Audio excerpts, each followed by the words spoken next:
सुप्रभात विद्यार्थियों। कल हमने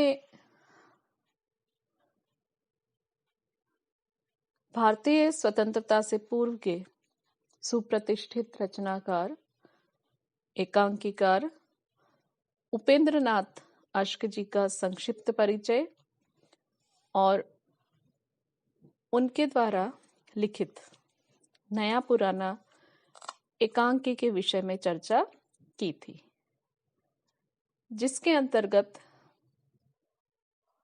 उपेंद्र नाथ अश्क जी की प्रमुख लेख की विशेषताएं और नया पुराना एकांकी की कथा वस्तु पर चर्चा हम कर चुके हैं और इसी क्रम को हम आगे बढ़ाएंगे। एकांकी का दूसरा प्रमुख तत्व होता है पात्र एवं चरित्र चित्रण। नया पुराना एकांकी जो है उसमें प्रमुख पात्र के रूप में देवचंद, प्रतिमा, रविदत्त, लिली की माँ, यह सारे आते हैं। इसके पात्रों के परिचय में देवचंद, प्रतिभा, रविदत्त, भाभी, कमल और अचल बैठा रहने वाला व्यक्ति। सबसे पहले हम लेंगे देवचंद के।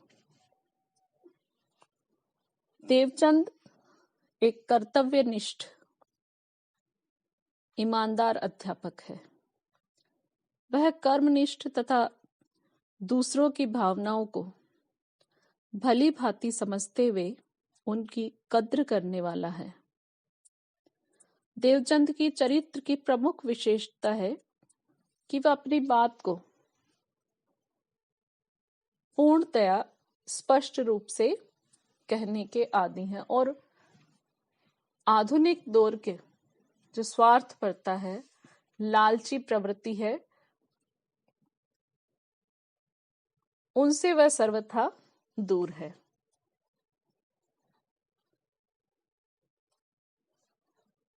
जैसे एक कथन है, किसी का एकांकी का एक उदाहरण है, इसमें देवचंद कहते हैं, मैं किसी के विश्वास का अनुचित लाभ नहीं उठाना चाहता। इस पंक्ति में से यह स्पष्ट हो जाता है कि देवचंद का चरित्र जो है एक आदर्श पात्र के रूप में वह हमारे सामने आए हैं। देवचंद रविदत्त जो उनका मित्र है, तो वो मित्रता के महत्व को समझने वाले, सकारात्मक मानसिकता के साथ खड़ा रहने वाला पात्र है। दूसरे पात्र के रूप में हमारे सामने आती है देवचंद की पत्नी प्रतिमा। प्रतिमा देवचंद की पत्नी है, जो कि एक पतिव्रता स्त्री है। वह जीवन के हर मोड़ पर, हर परिस्थिति में अपने पति का साथ देने वाली लेकिन मुंह फटित स्त्री है। जो उसको कहना है वह स्पष्ट कह देती है। और लिली की मां को लेकर देवचंद अर्थात अपने पति पर थोड़ा शक भी करती है। प्रतिभा गृहस्थ और तार्किक स्त्री के रूप में, एक कुशल पात्र के रूप में इस एकांकी में चित्रित की गई है। इसका उदाहरण देखिए। प्रतिमा कहती है, और जिस आदमी का मन एक रानी हार पर इतना बेईमान हो सकता है, उससे और किस बात की आशा की जा सकती है। प्रतिमा जैसा रविदत्त के बारे में सोचती है वही कहती है। इस प्रकार उसके चरित्र में दो दोहरा स्वरूप हमें देखने को नहीं मिलता, अर्थात उसका आंतरिक मनोभाव और उसका बाहरी आचरण दोनों में हमें सामने देखने को मिलता है। तीसरा पात्र आता है रवि दत्त। रवि दत्त देवचंद का मित्र है। वह लालची प्रवृत्ति का है और बेईमानी का पुजारी है, जो भ्रष्ट आचरण को बढ़ावा देना चाहता है। वह अपने मित्र देवचंद को कहता है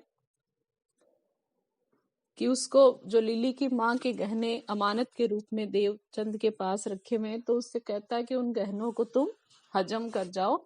यही इस समय की सही बात है, इसके समय अनुकूल बात है कि ऐसे तुम एक साधारण से शिक्षक के रूप में पूरी जिंदगी अपना समय खपाते रहोगे, अपनी ऊर्जा खपाते रहोगे, लेकिन तुम्हें कुछ फल मिलने वाला नहीं है। तो उसकी लालची प्रवृत्ति का एक उदाहरण देखिए। रवि दत्त कहता है देवचंद को, 60,000 रुपए में तुम ऐसे 10 स्कूल चला सकते हो। यहाँ इस कथन में रवि दत्त देवचंद को लिली की माँ का रानी हार बेचकर अमीर बनने का एक सरल मार्ग सुझाता है। और चौथा जो पात्र आता है वह है रवि दत्त की पत्नी भाभी। भाभी रवि दत्त की पत्नी है, जो स्वभाव से भोली है और दूसरों पर विश्वास करने वाली है। तभी तो वह जैसे ही प्रतिमा उससे कहती है कि भीड़ भाड़ भरी जगह जा रहे हैं और तुम अपना रानी हार उतार के रख दो, किसी ने तोड़ लिया, तो तुरंत उतार करके उसको दे देती है। पांचवें पात्र के रूप में आता है अचल बैठा रहने वाला व्यक्ति। अचल बैठा रहने वाला व्यक्ति वह इस पूरी एकांकी को, घटना पे जो घटनाक्रम चल रहा है, उसे देखता और सुनता है। वह देवचंद और लिली की माँ के आदर्श चरित्रों को देखकर कहता है कि यथार्थ में ऐसा संभव ही नहीं है, यथार्थ में ऐसा हो ही नहीं सकता। इसके अचल रहने वाले व्यक्ति के कथनों के माध्यम से लेखक ने वर्तमान स्थिति पर व्यंग्य किया है। एकांकी का अगला जो प्रमुख तत्व है वह है भाषा शैली। इस एकांकी की भाषा यथार्थ पर आधारित, पात्रों के अनुकूल, उनके आचरण को, मर्यादा को ध्यान में रखकर लिखी प्रयुक्त हुई है, जो अपने में सरलता व सहजता का झरना बहा रही है, जिसमें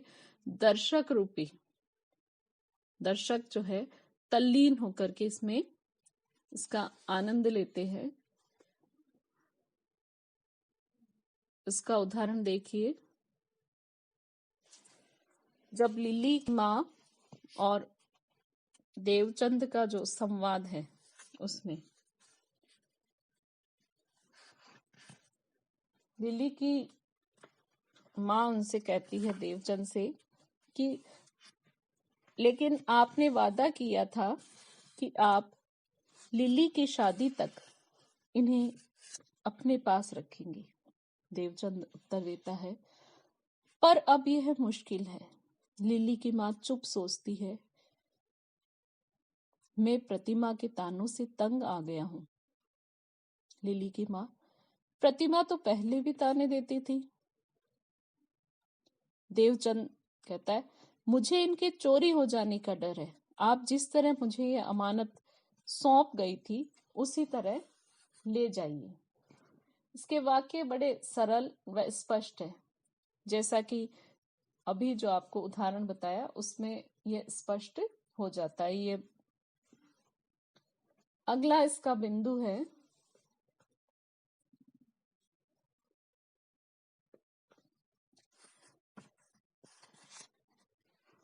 भाषा शैली। भाषा शैली के बाद इसका अगला बिंदु आता है उद्देश्य। एकांकिकार का इस नया पुराना एकांकी का जो प्रमुख उद्देश्य है वह पुराने व नवीन जीवन मूल्यों के साथ जो पुरानी परंपरा व नवीन मानसिकता पर प्रकाश डालना, वर्तमान दौर के लोगों की मानसिकता पर व्यंग्य करना और वर्तमान लोगों के चरित्र में लालची प्रवृत्ति के कारण, स्वार्थपरता के कारण उनके चरित्र में जो दरार पड़ रही है उस पर से पर्दा उठाना, चरित्रों को लेखक द्वारा देवचंद के माध्यम से ये विश्व चरित्र उठाया है, उसे ये दर्शाया है कि हमें पुराने मूल्यों को पुनः जागृत करना है, उनमें विश्वास बनाए रखना है, तभी इन मूल्यों की स्थापना जो है वही मानवीय समाज में आपसी संबंधों में विश्वास बनाए रखने का माध्यम बनेगी। अगला बिंदु है एकांकी का संकलन त्रय। संकलन त्रय के अंतर्गत तीन चीजें आती है, कार्य, काल और स्थान। कार्य, काल व स्थान, इन तीनों में एकता होने पर ही एक एकांकी सफल बनती है। कार्य कौन सा किया जा रहा है, वह कौन सा काल तथा स्थान कैसा है, ये तीनों बातें ही एकांकी को सुदृढ़, सुस्पष्ट और प्रभावी बनाती है। नया पुराना एकांकी में तीनों विषयों की एकता पर एकनिष्ठ ध्यान केंद्रित किया गया है, जिससे वे इस एकांकी को सफलता प्राप्त हुई है। अगला बिंदु है अभिनेता। जैसा कि आप सभी को विदित है, नाटक और एकांकी का रंगमंच पर मंचन किया जाता है, तो एकांकी में कथा सुनानी ही नहीं होती, पात्रों द्वारा रंगमंच पर उसका अभिनय भी किया जाता है। एकांकी की सफलता का सर्व प्रमुख रहस्य या प्रमुख तत्व अभिनेता है।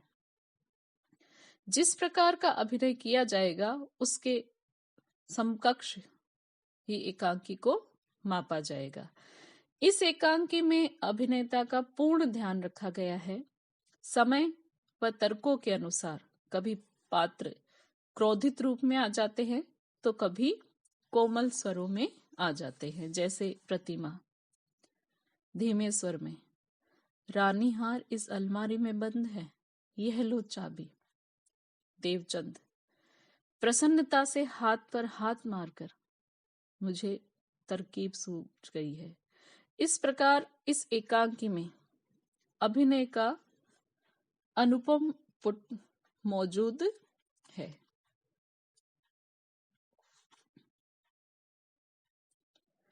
आठवां बिंदु है अंतर्द्वंद। दो विपरीत तर्कों का भिन्ना, दो विपरीत मानसिकताओं के बीच टकराव होना व दो लोगों के बीच वैचारिक संघर्ष की स्थिति बन जाना, किसी भी एकांकी को आगे बढ़ाने के लिए अंतर्द्वंद बहुत महत्वपूर्ण होता है। इसके माध्यम से एकांकी आगे बढ़ती है और अपनी पूर्णता को प्राप्त होती है। इसका उदाहरण देखिए, रविदत्त।